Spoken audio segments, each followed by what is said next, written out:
The words hit Emma like a slap across the face, sharp and stinging in the July heat. "Get out of my house, you fat pregnant woman." Patricia Thompson stood in the doorway of her pristine Colonial, her perfectly manicured hand gripping the doorframe as if she owned not just the house, but the very air around it.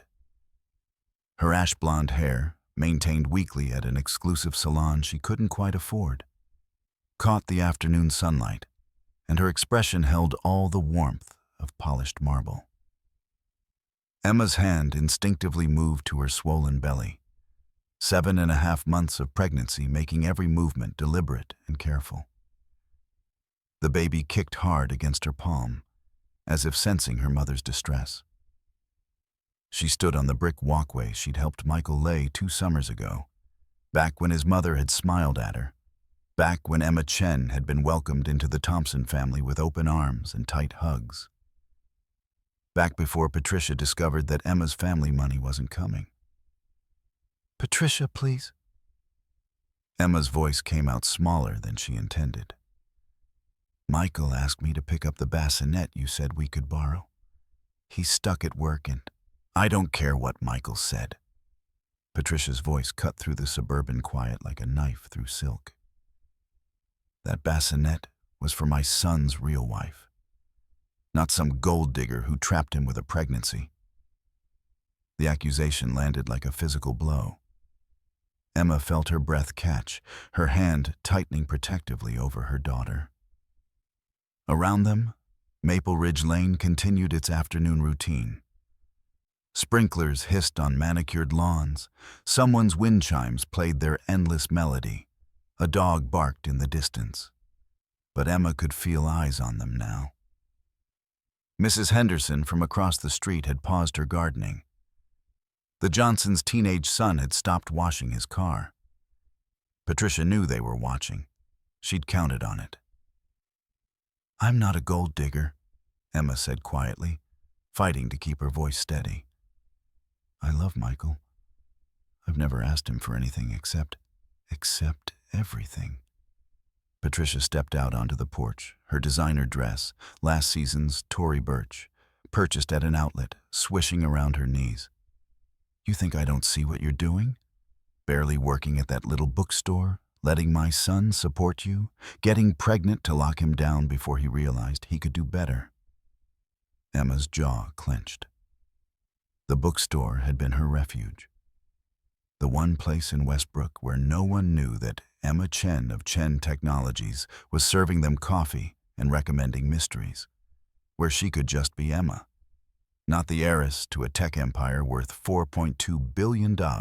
"I work 30 hours a week," Emma replied, her voice gaining strength despite the trembling in her hands. "And Michael and I planned this pregnancy together. We wanted Bia. You wanted to trap him." Patricia descended the porch steps, and Emma instinctively backed up, her swollen body making quick movement impossible. "Look at you.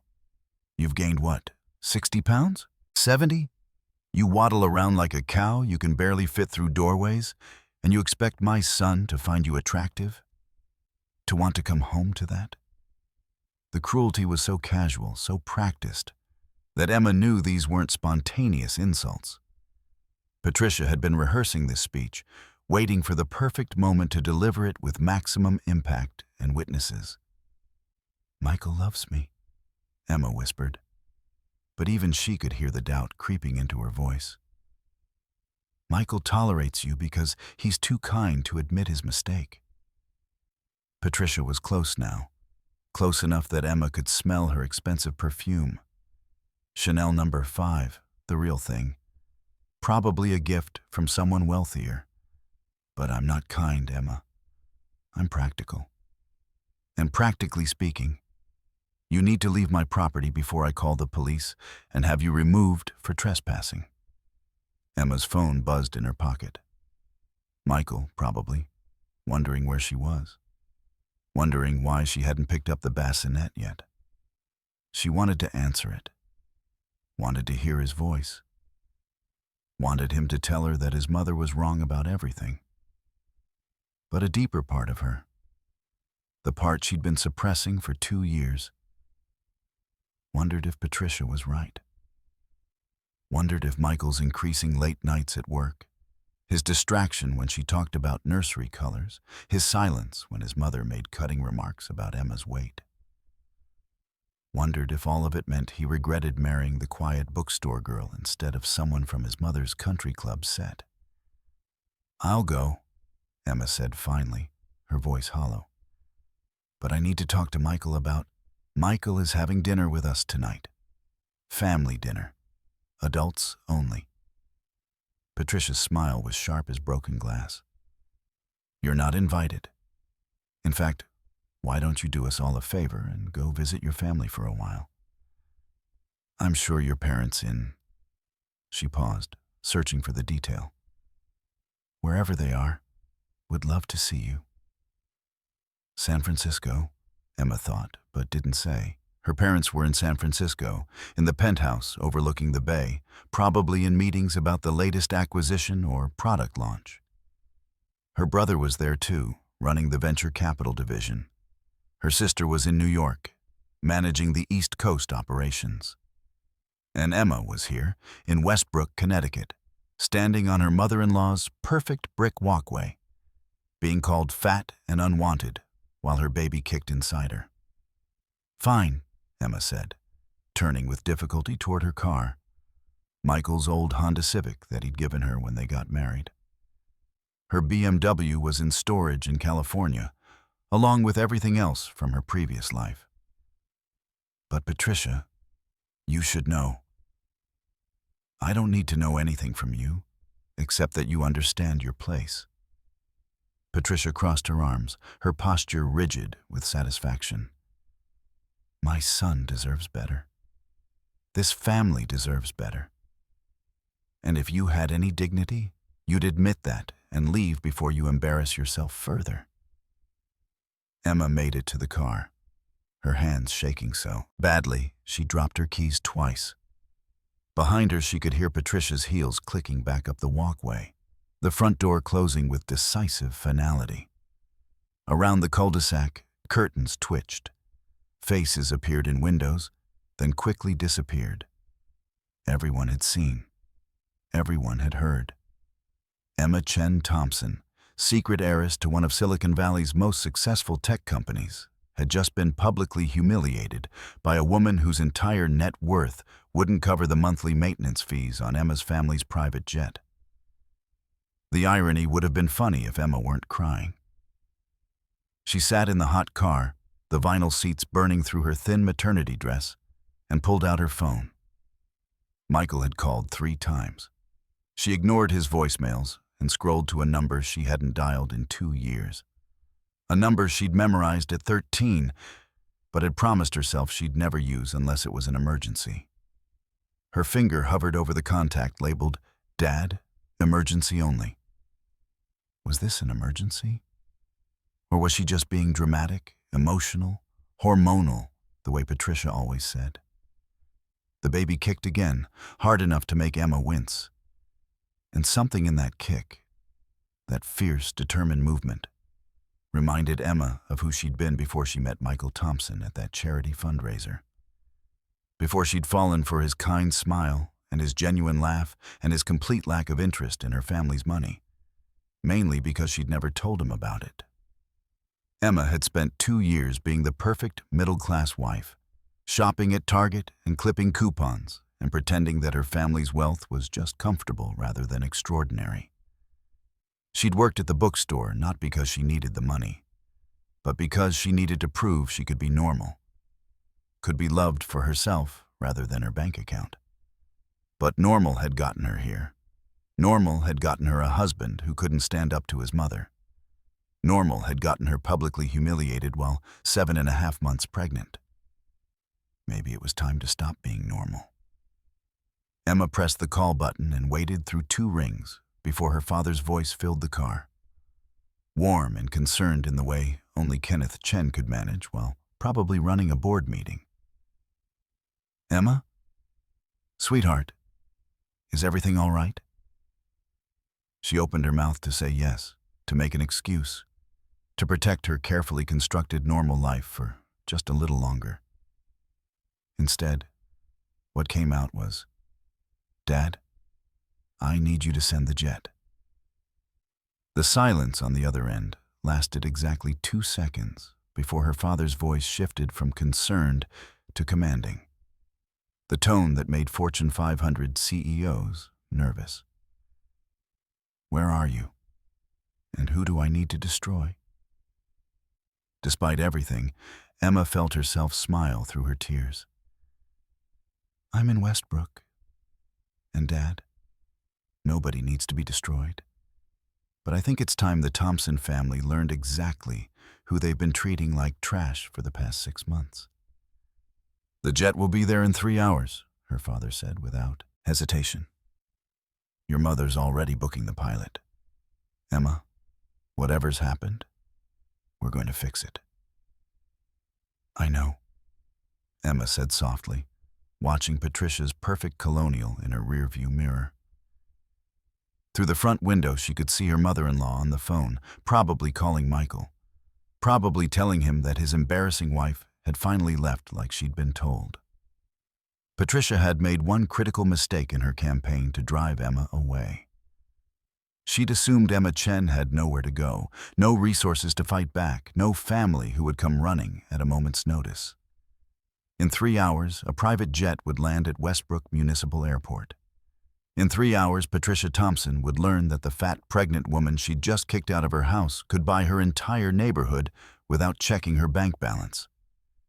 In 3 hours, everything would change. Emma started the car. Her hands steady now, her tears dried. The baby kicked again, and this time it felt less like distress and more like approval. "Hold on, little one," Emma whispered to her belly. "Mama's about to remind everyone who we really are." If you're enjoying this story so far, don't forget to hit the like button and subscribe. Drop a comment telling me where in the world you're watching from. I love hearing from you. As Emma pulled away from Maple Ridge Lane for what might be the last time, she caught sight of Mrs. Henderson staring from her garden, her expression caught somewhere between pity and curiosity. Emma met her eyes through the car window and did something she hadn't done in months. She smiled.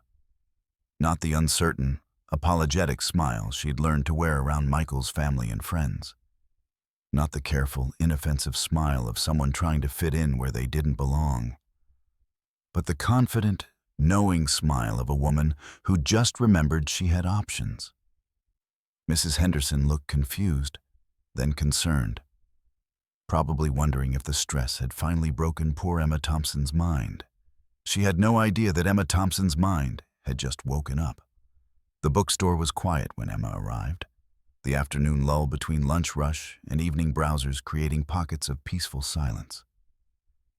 She moved carefully between the shelves, her hand trailing along familiar spines as she made her way to the back office, where Diane Martinez, the owner, was probably doing paperwork and pretending the store was making more money than it actually was. Emma knocked softly on the doorframe. "Diane, do you have a minute?" Diane looked up from her laptop, her reading glasses sliding down her nose. At 53, she had the kind face of someone who'd spent her life around books and genuinely loved people. She'd hired Emma 2 years ago without asking too many questions about why a woman with a master's degree in literature from Stanford wanted to work part-time at a small-town bookstore for barely above minimum wage. "Emma, honey, you look terrible." Diane stood immediately, moving around the desk with surprising speed. "Sit down before you fall down. Is it the baby?" "The baby's fine." Emma eased herself into the worn armchair that had become her spot during breaks. "But I need to tell you something. Something I should have told you a long time ago."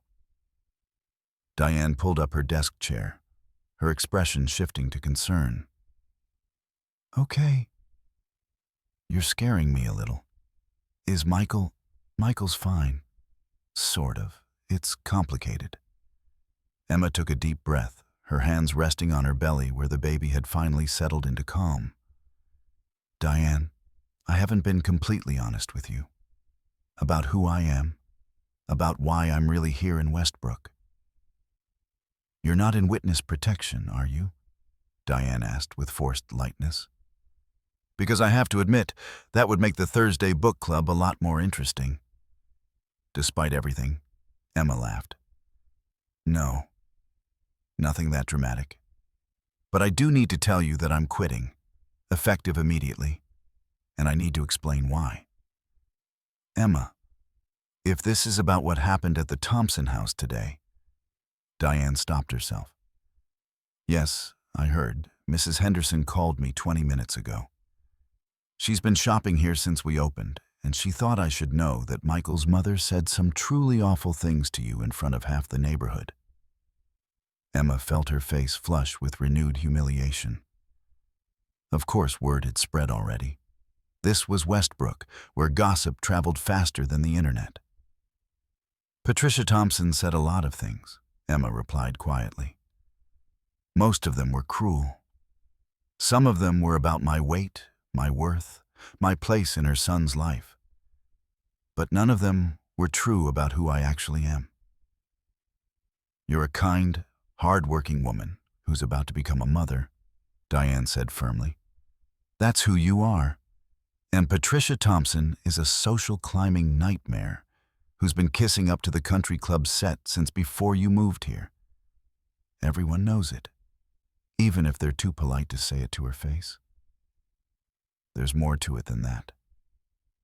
Emma pulled out her phone and opened her photos, scrolling back to images she hadn't looked at in 2 years. Family photos from before her self-imposed exile. Diane, my full name is Emma Chen.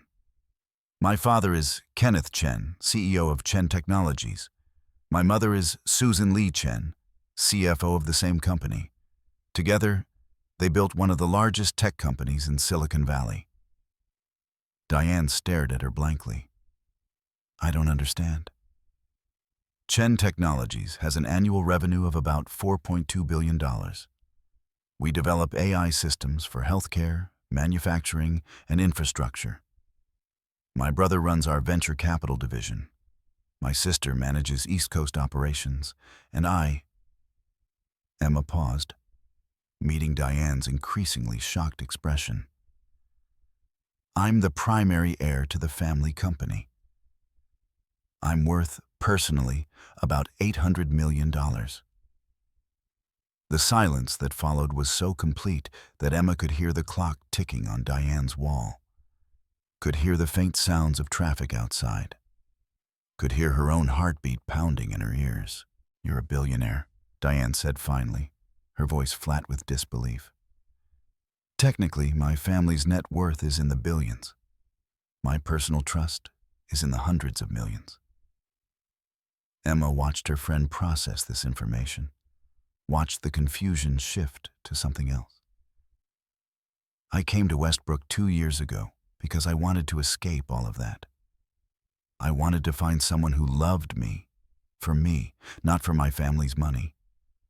I wanted to work a normal job, live a normal life, be a normal person. And you chose my bookstore. Diane's laugh was somewhere between hysterical and amazed. You chose to work here for $12.50 an hour when you could buy this entire building without thinking about it. I loved working here, Emma said honestly. I loved recommending books to people. I loved the Thursday book club discussions. I loved that nobody knew who I was or cared about my family's business dealings. It was the most normal I've ever felt. Diane stood abruptly and walked to her small window overlooking Main Street. For a long moment, she didn't speak, and Emma felt panic rising in her chest. This was why she'd hidden her identity. This was why she'd lied by omission for 2 years. Because once people knew about the money, everything changed. Why are you telling me this now? Diane asked without turning around. Because in 3 hours, my family's private jet is landing at Westbrook Municipal Airport. My parents are coming to get me. And by tomorrow morning, everyone in this town is going to know exactly who I am." Emma struggled to stand, her body protesting the movement. "I wanted you to hear it from me first, and I wanted to thank you for treating me like a normal person for 2 years. It meant more than you'll ever know." Diane turned, and her eyes were wet. "Emma, I didn't treat you like a normal person because I thought you were poor or ordinary. I treated you with basic human decency because that's what everyone deserves. Rich, poor, or somewhere in between. I know. But Patricia Thompson doesn't see it that way." Emma moved toward the door, each step reminding her how exhausted she was, how much her body ached from the stress of the past few hours. "She's been cruel to me for months, Diane. She calls me fat, lazy, a gold digger. She tells Michael that he made a mistake marrying me. She uninvited me from family dinners. And today, she kicked me out of her house and told me I wasn't good enough for her family." "That woman is poison," Diane said fiercely. "Everyone knows it, but nobody wants to be on her bad side because she's got connections at the club and she's vindictive as hell. Well, she just made the biggest mistake of her life." Emma reached the doorway and paused. Because the woman she kicked out of her house could buy her husband's company, her country club membership, and her mortgage without affecting her investment portfolio. Diane walked over and pulled Emma into a careful hug, mindful of her belly. "Good. That woman deserves everything that's coming to her." "But Emma, what about Michael? Does he know?" Emma felt tears threaten again. "Michael thinks my family's comfortable. Upper middle class. He knows my father is in tech. But I never specified which company or how successful it is. He's never asked for details, and I never volunteered them." "You lied to your husband about being worth hundreds of millions of dollars." "I omitted the truth because I wanted him to love me for myself." Emma pulled back, wiping her eyes. "And now, I'm not sure he ever did. Because the minute things got hard, the minute his mother started her campaign against me, he didn't defend me. He just let her treat me like garbage while he played the mediator." "What are you going to do?" Emma's phone buzzed. A text from her brother, James. "Jets wheels up in 20. Mom's bringing your entire maternity wardrobe from storage. Dad's calling his attorneys. Whatever happened, we've got you." She showed the text to Diane, who read it and shook her head in amazement. "I'm going to go home and pack a bag," Emma said. "I'm going to meet my parents at the airport. And then I'm going to let them remind me who I am and what I deserve." "And Michael?" "Michael is having dinner with his mother tonight. Family only, adults only. I wasn't invited." Emma's voice was steady now, her decision made. "So I'm going to let him enjoy his family dinner. And tomorrow, when my private jet is parked at the municipal airport for everyone to see. When photographers from the business journals start showing up, because Kenneth Chen's mysterious daughter has finally resurfaced. When Patricia realizes exactly who she kicked out of her house. Tomorrow, Michael can decide what kind of man he wants to be." Diane walked her to the door, one hand on Emma's arm. "For what it's worth, I think you're making the right choice. Nobody should be treated the way Patricia treated you. And if Michael can't see that, if he can't stand up for his wife and baby, then he doesn't deserve you." "That's what terrifies me," Emma admitted. "What if he doesn't deserve me? What if I married someone who's never going to be strong enough to choose me over his mother's approval? Then you'll be a single mother with $800 million in the bank, a family who loves you, and a beautiful daughter to raise." Diane squeezed her arm gently.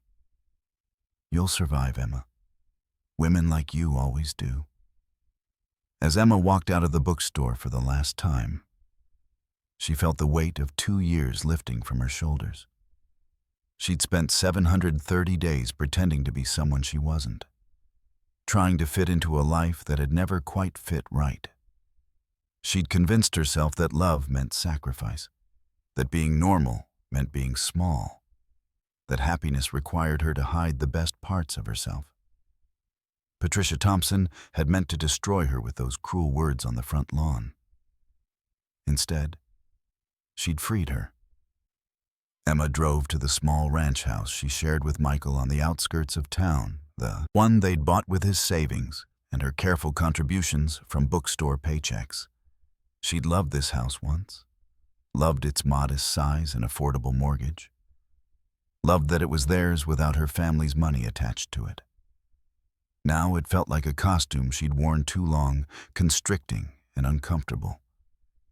She packed efficiently, taking only essentials and items she couldn't replace. Baby clothes she'd bought herself, carefully folded and never worn. The ultrasound photos from every appointment. Her laptop with 2 years of journaling about her new life. Her mother's jade bracelet, the only piece of expensive jewelry she'd kept. She left her wedding ring on Michael's nightstand with a note. "Your mother kicked me out of her house today. You weren't there to defend me. You're never there to defend me. I'll be at my parents' house in San Francisco. We need to talk about whether this marriage is something worth saving. Emma." She didn't write the rest. Didn't write that she was worth more than his family's entire neighborhood combined. Didn't write that his mother had just humiliated a woman who could destroy her social standing with a single phone call. Didn't write that Emma Chen Thompson was about to become Emma Chen again, and that transformation would change everything. He'd find out soon enough. Emma locked the door behind her and drove toward Westbrook Municipal Airport, a small regional facility mostly used by corporate flights and weekend pilots. The Honda felt cramped and uncomfortable, a far cry from the luxury vehicles she'd grown up with. Tomorrow she'd probably never sit in a car like this again. But today, driving through the fading sunlight with her daughter moving inside her, Emma let herself mourn the life she'd wanted. The normal life, the simple life, the life where love was enough and money didn't matter, and families welcomed you with open arms instead of cruel words. That life had been a fantasy, beautiful and impossible, and ultimately unsustainable. It was time to wake up. The airport came into view, and Emma's breath caught. Her family's Gulfstream G6 and 50 sat on the tarmac like a sleek white bird, its Chen Technologies logo gleaming in the golden hour light. Ground crew moved around it efficiently, and as Emma parked in the small lot, she saw figures descending the stairs. Her mother, Susan Chen, moved with the grace of a woman who commanded boardrooms and never doubted her place in the world. Her father, Kenneth, stood tall and solid, his expression fierce with protective fury. And behind them, her brother James, already on his phone, probably organizing whatever corporate response their father had authorized. Emma struggled out of the Honda, her body awkward and slow, and watched her family stop at the bottom of the stairs. They stared at her, their sister, their daughter, their heiress, standing in a parking lot in a cheap maternity dress with tears streaming down her face. Her mother reached her first, moving faster than Emma had seen her move in years. "Let me see you," Susan said, her hands gentle on Emma's face, her eyes scanning for injuries. "James said you sounded distressed on the phone. Did someone hurt you? Did Michael say?" "Michael didn't do anything. That's the problem." Emma let herself be held by her mother, let herself be small and vulnerable for the first time in 2 years. "His mother kicked me out of her house today, Mom. Called me fat and worthless and a gold digger. And Michael wasn't there to stop her." Kenneth Chen's expression turned to granite. Names. I need names, addresses, and every detail of what happened. Dad, you can't just... I can do whatever protects my daughter and my granddaughter. Her father's voice was steel wrapped in silk. Now, names. So Emma told them. Everything. From the moment she had met Michael at the fundraiser 2 years ago. From her decision to hide her identity. From Patricia's increasing cruelty and Michael's increasing distance. She told them about being uninvited from family dinners, about the cutting remarks about her weight, about standing on that perfect brick walkway while neighbors watched her be destroyed. When she finished, her mother was crying. Her father was on the phone with someone, his voice low and dangerous. And James looked like he wanted to hit something. "We're taking you home," Susan said firmly. "Tonight, right now. You'll stay with us until the baby comes, and then we'll figure out what happens with Michael." "He doesn't know," Emma said. "About the money? About any of it?" "He's about to find out," Kenneth replied, ending his call. "Because tomorrow morning, the Wall Street Journal is running a story about my daughter's return to the family company. With photos of this jet. With details about your marriage to a regional sales director from Westbrook. And with quotes from me about family loyalty and protecting what matters." "Dad, that's necessary." His eyes softened slightly. "Emma, you're my daughter. You're a Chen, and nobody, not some middle-class sales manager, not his social climbing mother, not anyone, gets to treat you like you're worthless. It's time this town learned exactly who they've been treating like trash." Emma looked at the Gulf Stream, at her family surrounding her with fierce, protective love, at the life she'd tried to escape and the life she'd tried to build. Both had failed her in different ways. But standing here, with her daughter kicking inside her, and her family ready to go to war on her behalf, Emma realized something important. She didn't need to choose between being Emma Chen and being Emma Thompson. She needed to become someone who was strong enough to be both. "Okay," she said quietly. "Take me home." As the jet lifted off 20 minutes later, Emma watched Westbrook disappear below her. Somewhere down there, Michael was sitting at his mother's dinner table, probably wondering why his wife hadn't answered his calls. Somewhere down there, Patricia was feeling satisfied with her day's work, certain she'd successfully driven away the unsuitable woman her son had foolishly married. Neither of them knew that tomorrow, the entire town would wake up to news that would shatter their carefully constructed world. Neither of them knew that Emma Chen Thompson was about to remind everyone, including herself, exactly what a billion-dollar mistake looked like. The baby kicked hard, and Emma smiled, resting her hand on her belly. "Your grandmother is in for a surprise," she whispered. "And sweetheart, so is your father." Michael Thompson sat at his mother's dining room table, pushing roasted chicken around his plate while Patricia held court about the latest country club drama. Something about committee assignments and who'd been snubbed for the summer gala planning board. He'd stopped listening 10 minutes ago, his mind circling back to Emma's unanswered calls and texts. 17 missed calls.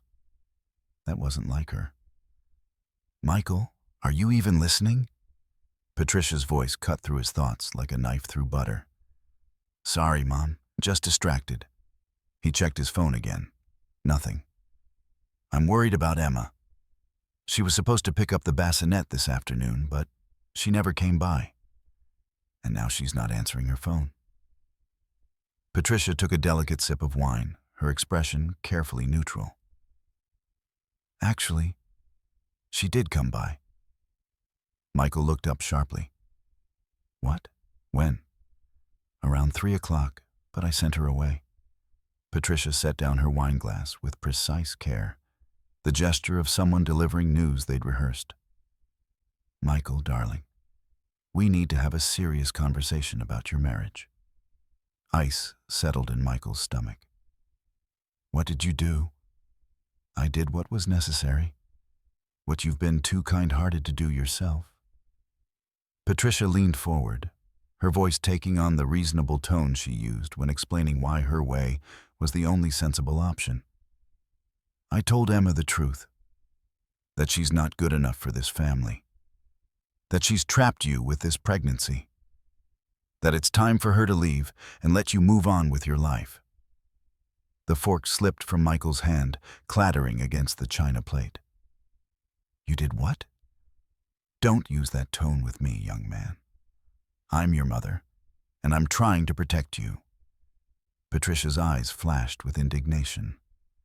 That girl has been dragging you down since the day you married her. She barely works. She's let herself go completely. And now she's about to saddle you with a child you can't afford. Someone needed to be honest with her. Michael stood so abruptly, his chair scraped against the hardwood floor. Emma is my wife. She's carrying my daughter. And you had no right. I had every right. Patricia stood as well, her voice rising to match his. I'm your mother, and I've watched that girl manipulate you for 2 years. She's nobody, Michael. No family money, no connections, no education worth mentioning. She works at a bookstore, for God's sake. A bookstore. Meanwhile, Jennifer Martinez from the club has been asking about you. Her father owns 3 car dealerships, Michael. 3. That's the kind of family connection that could actually help your career. Jennifer Martinez is married, Michael said through clenched teeth. She's separated, and she's interested. I've made it very clear that you— Where is Emma? Michael interrupted, his heart pounding so hard he could hear it in his ears. Where did she go after you sent her away? Patricia waved her hand dismissively. I don't know. Probably back to that sad little house you insist on living in. Or maybe she finally went home to whatever family she actually has, though if her parents cared about her at all, they wouldn't have let their daughter marry so far beneath. Beneath what? Michael's voice was dangerously quiet now. I'm a regional sales director, Mom. I make $75,000 a year. I live in a 1,500 square foot ranch house and drive a 6-year-old sedan. By what metric is Emma marrying beneath her station? By the metric of self-respect and ambition. Patricia moved closer, her perfume overwhelming in the small dining room. Michael, you're better than this. You went to a good school. You have a good job. You come from a respectable family. You could have married someone who brought something to the table besides stretch marks and neediness. The words hung in the air between them, so cruel and casual that Michael felt physically sick. Get out, he said quietly. Excuse me? Get out of my mother's house. He looked at Patricia Thompson, this woman who'd raised him, who'd taught him manners and ambition and the importance of appearances, and barely recognized her. Actually, no, I'll leave.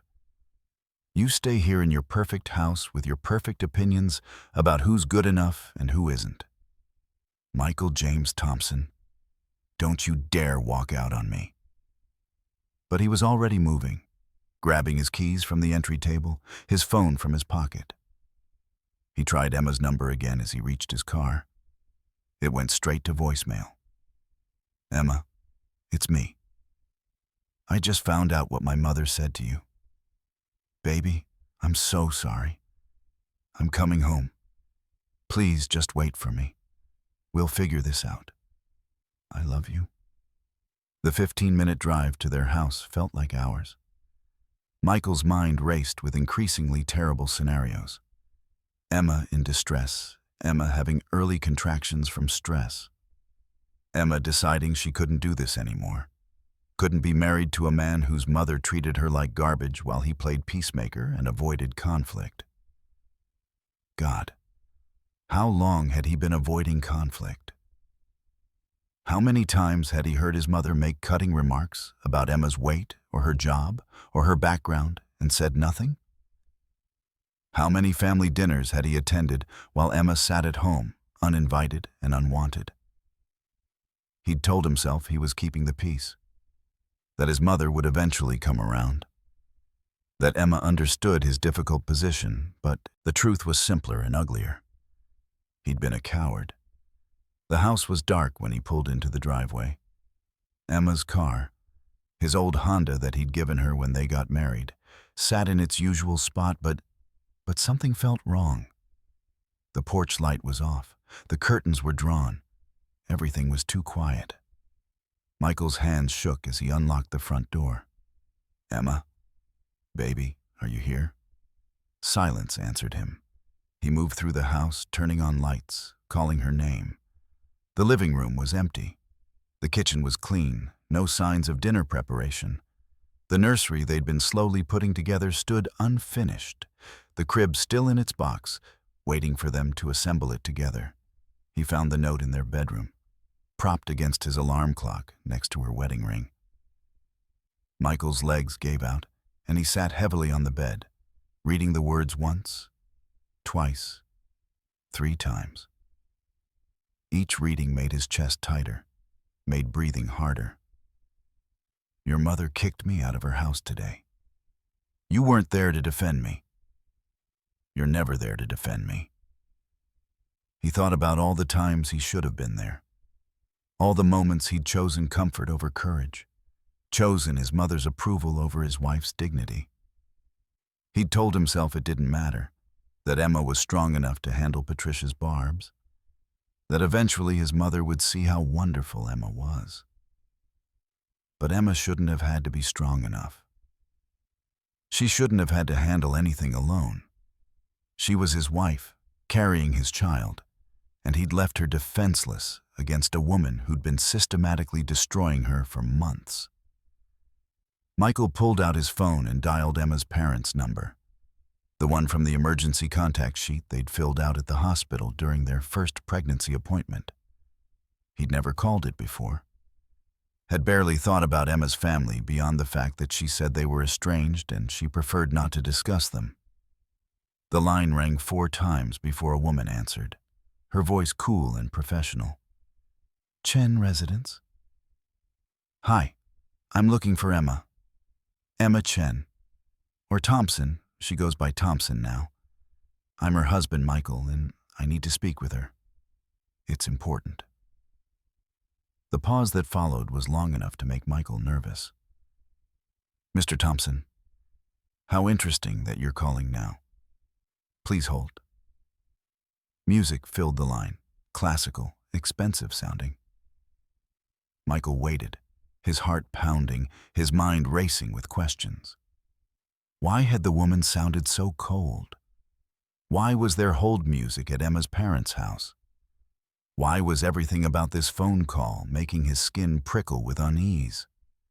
A man's voice came on the line, deep and commanding.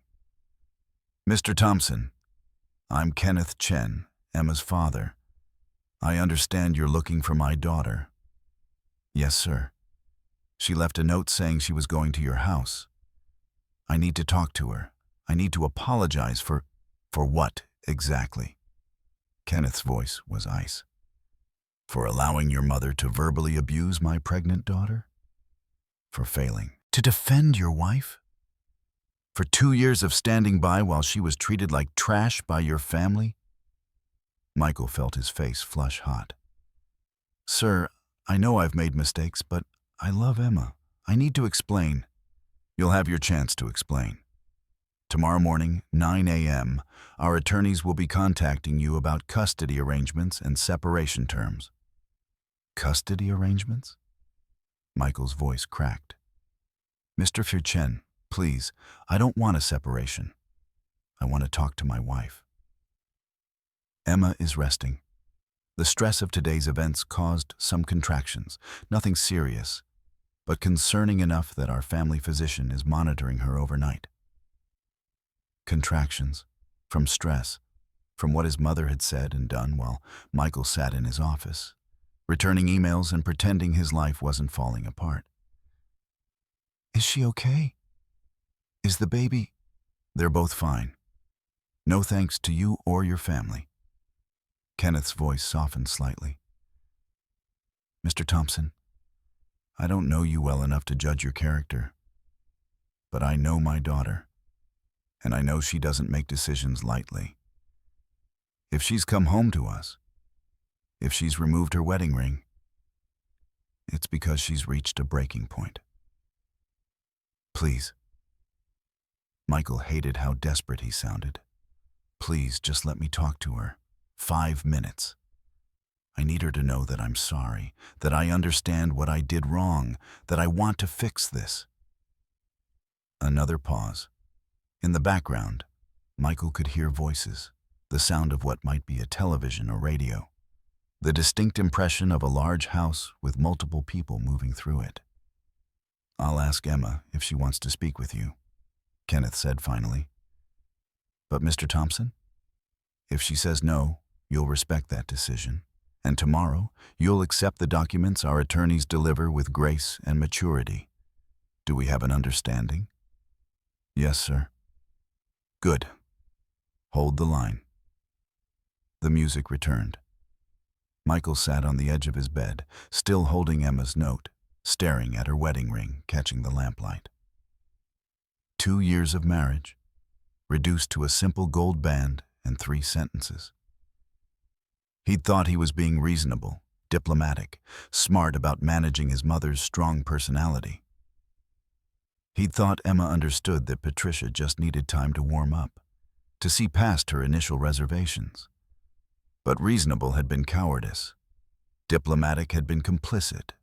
Smart had been stupid in the worst possible way. The music cut off. Michael straightened, his breath catching in anticipation. But it wasn't Emma's voice that came through the line. It was Kenneth again, and his tone had shifted from cold to granite. Emma doesn't want to speak with you tonight. She's asked that you not contact her directly until after our attorneys have discussed the situation. Mr. Chen, please. However, she did ask me to tell you something. Kenneth paused, and Michael could hear the careful control in his voice, could hear the barely suppressed fury of a father protecting his wounded child. She said to tell you that your mother kicked out a woman who could buy your entire neighborhood, that the fat, pregnant gold digger you failed to defend is worth more than everyone in Westbrook combined, and that tomorrow morning, the whole town will know exactly what your family threw away. The words made no sense. Michael's brain struggled to process them, to arrange them into something coherent. I don't understand. Emma works at a bookstore. Her family is comfortable, but my family founded Chen Technologies 35 years ago. We employ 14,000 people worldwide. Our annual revenue is $4.2 billion. My daughter's personal trust is valued at approximately $800 million. Kenneth delivered each fact like a hammer blow. Your mother called a woman worth more than most small countries a gold digger. And you, Mr. Thompson, stood by and let it happen. The bedroom spun. Michael gripped the edge of the bed, his knuckles white. That's impossible. Emma would have told me. She wouldn't have hidden something like that. Emma hid it because she wanted to be loved for herself, not for her bank account. She wanted to know that the man she married chose her, not her family's money. And for 2 years, she worked a minimum wage job and lived in a 1,500 square foot house and pretended to be someone she wasn't because she loved you. Kenneth's voice dropped lower, colder.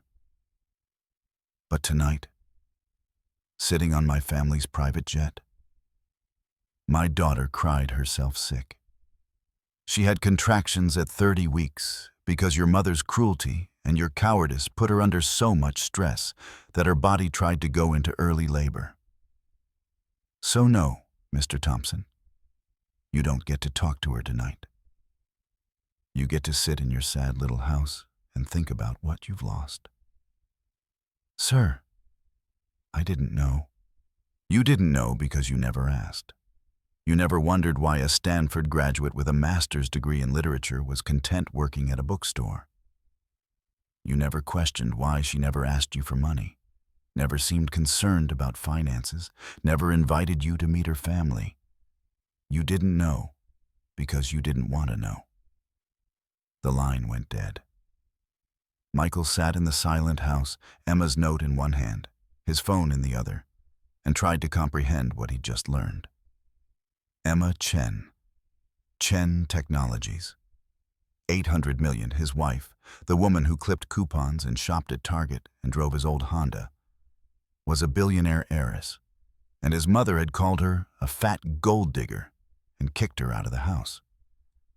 Michael's phone buzzed.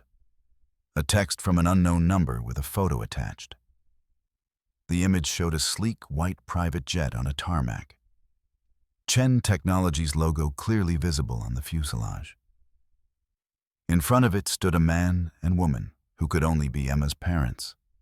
Elegant, powerful, wealthy in a way that made Patricia's country club aspirations look like child's play. And between them, being helped up the stairs, was Emma. Even in the photo, even from a distance, Michael could see the exhaustion in her body, the defeat in her posture. The text below the image read, "Tomorrow's Wall Street Journal, page 1. Chen Technologies heiress returns home after 2 years. Your 15 minutes of fame starts at midnight. Choose your words carefully. James Chen." Michael stared at the photo until his eyes burned. Then he did the only thing he could do. He called his mother. Patricia answered on the first ring, her voice still sharp with indignation. "Michael, if you're calling to apologize for your behavior at dinner, Mom." His voice was flat, emotionless. "What's the name of that tech company Emma's father works for? Did she ever mention it?" "I don't know. Some startup, probably. Why does it matter?" "Chen Technologies. Does that name mean anything to you?" Silence. "Mom, that's one of the largest tech companies in the world." Patricia's voice had changed, uncertainty creeping in. "Kenneth Chen is worth billions, but that can't be the same." "It is. Emma's father is Kenneth Chen. Her mother is Susan Lee Chen, CFO. Her brother runs their venture capital division, and Emma herself is worth 800 million. The silence that followed was so complete that Michael checked to make sure the call hadn't dropped. "That's not possible," Patricia finally whispered. "It's not only possible, it's confirmed. Tomorrow morning, the Wall Street Journal is running a story about Emma returning to her family company. With photos, with details about her marriage to me, with her family's net worth splashed across page 1. Michael, this is some kind of mistake. The mistake was yours, Mom. You kicked a billionaire heiress out of your house and called her a fat gold digger. And I let you do it. I didn't know, neither did I. But we should have known that someone as kind and intelligent and educated as Emma wasn't who she appeared to be. We should have questioned why she never asked for money, why she never seemed worried about finances. We should have treated her with basic human decency, regardless of what we thought her net worth was. Michael stood and walked to the window, looking out at the quiet suburban street, at the modest homes and sensible cars, at the world that was about to be turned upside down. Tomorrow morning, everyone in Westbrook will know what we did.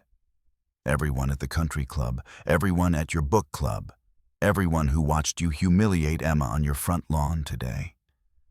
They're all going to know that you destroyed the marriage of one of America's wealthiest women. Michael, we can fix this. We can apologize. There is no we, Mom. This is your mess.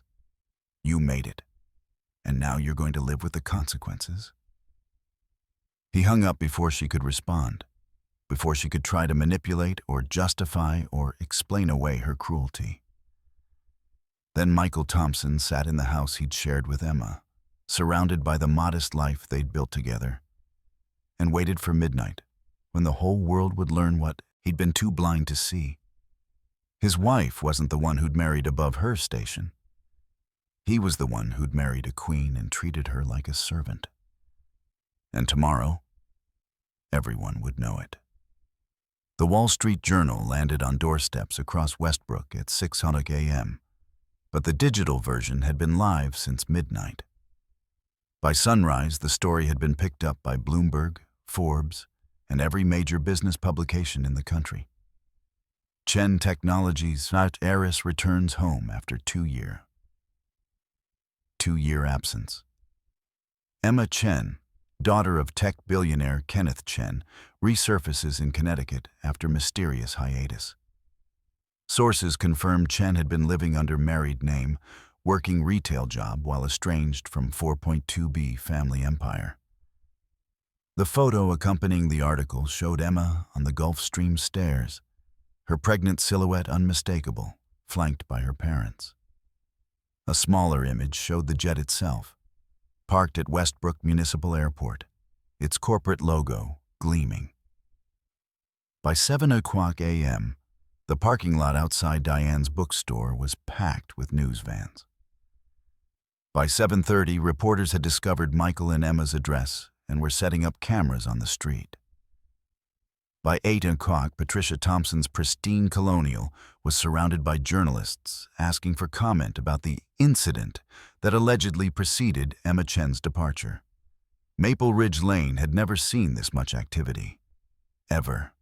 Mrs. Henderson stood on her porch in her bathrobe, staring at the chaos, while a reporter from CNN tried to get her to comment on camera about what she'd witnessed yesterday afternoon. "I'm not saying anything," Mrs. Henderson kept repeating, though her horrified expression said plenty. She'd watched Patricia Thompson humiliate a pregnant woman on her front lawn. She'd told people about it, shared the gossip with relish. And now she was realizing that woman could probably buy and sell everyone on Maple Ridge Lane without checking her bank balance.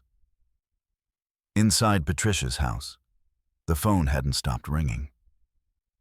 Patricia sat at her kitchen table, still in yesterday's clothes, staring at the Wall Street Journal website on her laptop.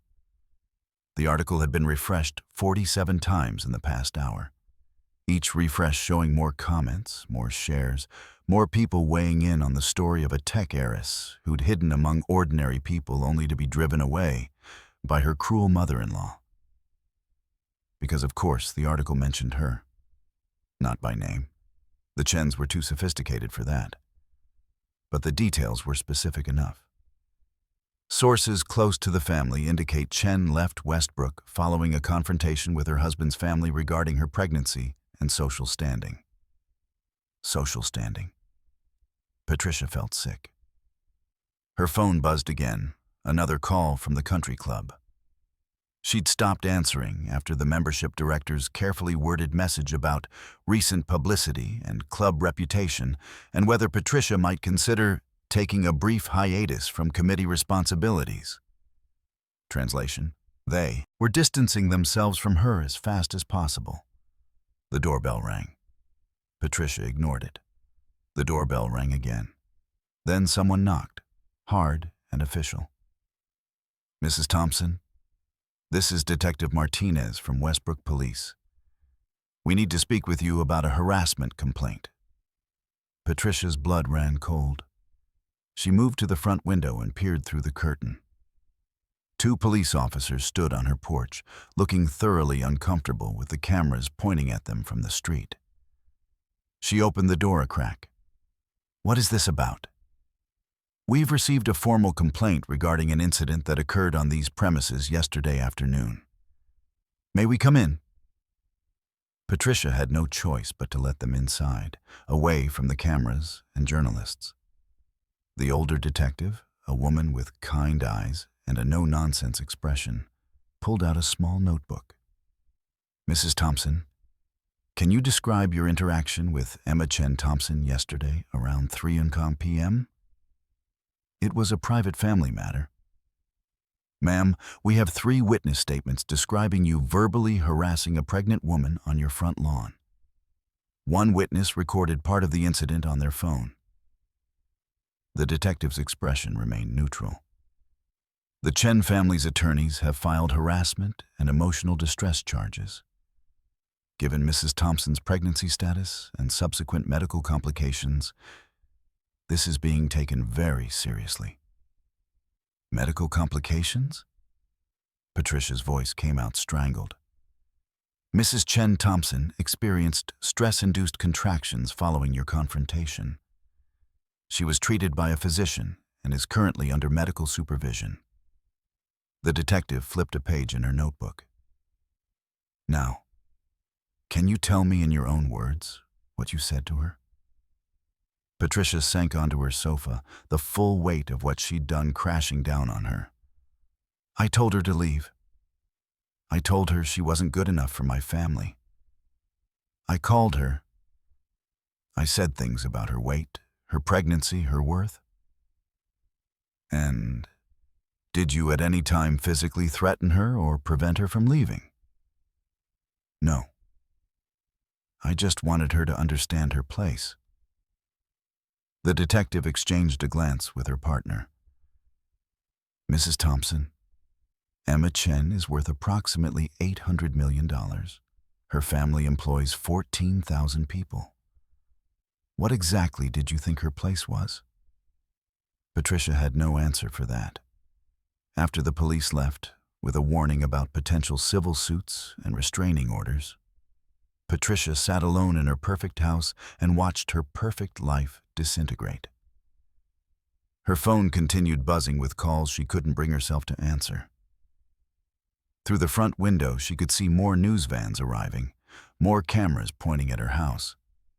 Someone knocked again. Patricia considered ignoring it, but the knock was too familiar, too insistent. She opened the door to find her younger sister, Margaret, standing on the porch, looking furious. Inside, now. Margaret pushed past her into the foyer. What the hell were you thinking, Patricia? I didn't know. You didn't know that you shouldn't verbally abuse a pregnant woman? You didn't know that calling someone fat and worthless might have consequences? Margaret's voice was shaking with rage. I just got off the phone with 3 clients canceling their contracts with me because they don't want to be associated with the Thompson family. Do you understand what you've done? This isn't just your reputation, Patricia. You've dragged all of us down with you. Patricia felt tears burning behind her eyes. She never told us who she was. She let us think she was nobody. She was somebody. She was Michael's wife. She was pregnant with your grandchild. That should have been enough. Margaret moved to the window, looking out at the media circus. But it wasn't enough for you, was it? You needed her to bring connections, to bring money, to bring status to this family. And now you've discovered she had all of that, and more, and you threw her away. I was trying to protect Michael. You were trying to control him. Margaret turned back, her expression a mix of pity and disgust. You always have been. You pushed away every girl he dated who didn't meet your impossible standards. You made him feel guilty for having his own life. And when he finally found someone who loved him for himself, not for what he could provide or what family he came from, you destroyed it. The doorbell rang again. Through the frosted glass, Patricia could see an expensive suit and a leather briefcase. Margaret answered it. A man in his 60s, distinguished and coldly professional, handed her a thick envelope. Patricia Thompson? I'm David Sterling representing the Chen family. You're being served with a civil harassment suit. A restraining order requiring you to stay at least 500 feet from Emma Chen Thompson, and a notice that any future contact will be considered violation of said order. He handed over the papers with efficient precision. You'll want to retain an attorney. Good day. He was gone before Patricia could respond, leaving her staring at legal documents that probably cost more than her mortgage. Margaret read over her shoulder. 500 feet. That means you can't go to Michael's house, can't see Emma, can't meet your grandchild when she's born. She set the papers on the entry table. Congratulations, Patricia. You've officially destroyed your family. After Margaret left, Patricia sat in her silent house and did something she hadn't done in years. She cried. Not delicate tears that could be dabbed away with a tissue, but ugly, wrenching sobs that came from the core of her being. She'd spent 30 years building her reputation in Westbrook. 30 years of careful social climbing, strategic friendships, calculated appearances. She'd married Robert Thompson because he had a good job and good prospects. She'd raised Michael to value the right things: education, ambition, social connections. And in one afternoon, she'd destroyed all of it because she couldn't see past her own snobbery to recognize that the woman carrying her grandchild was everything she'd always wanted for her son. Smart, kind, educated, wealthy beyond imagination, and willing to love Michael without needing anything from him except his love in return. Patricia pulled up the Wall Street Journal article again and read it properly this time. Not just scanning for her own involvement, but actually absorbing who Emma Chen was. Stanford graduate, master's degree in literature, former board member of 3 charitable foundations. She'd worked at those foundations before disappearing 2 years ago, right around the time she met Michael. The article quoted colleagues describing her as brilliant, kind, and deeply committed to literacy programs for underserved communities. There were photos from before. Emma at gallery openings in San Francisco, Emma at charity fundraisers wearing gowns that probably cost more than Patricia's car. Emma standing beside her parents at tech industry events, smiling and confident and radiant. And Patricia had called that woman worthless, had told her she wasn't good enough, had kicked her out while 7.5 months pregnant with her grandchild. Her phone rang. Robert, finally. He'd been on a business trip in Chicago, unreachable until now. Patricia, what the hell is going on? I've got 17 missed calls from the club, and my boss just sent me a Wall Street Journal article about Michael's wife being a billionaire. Please tell me this is some kind of mistake. It's not a mistake. Patricia's voice was hollow. Robert, I've ruined everything. She told him all of it. Every cruel word, every dismissive gesture, every moment of calculated cruelty over the past 6 months. She told him about yesterday afternoon, about the witnesses, about the police visit, about the restraining order. The silence that followed was worse than yelling would have been. I'm filing for divorce, Robert said finally, his voice cold and factual. I've tolerated your social climbing and your impossible standards for 30 years, Patricia. But I will not be associated with a woman who abuses pregnant women and destroys her own son's marriage. My lawyer will be in contact. Robert, please. But he'd already hung up. Patricia sat in her empty house, surrounded by the wreckage of her carefully constructed life, and understood for the first time what she'd truly lost. Not just Emma, not just her grandchild, not just her social standing.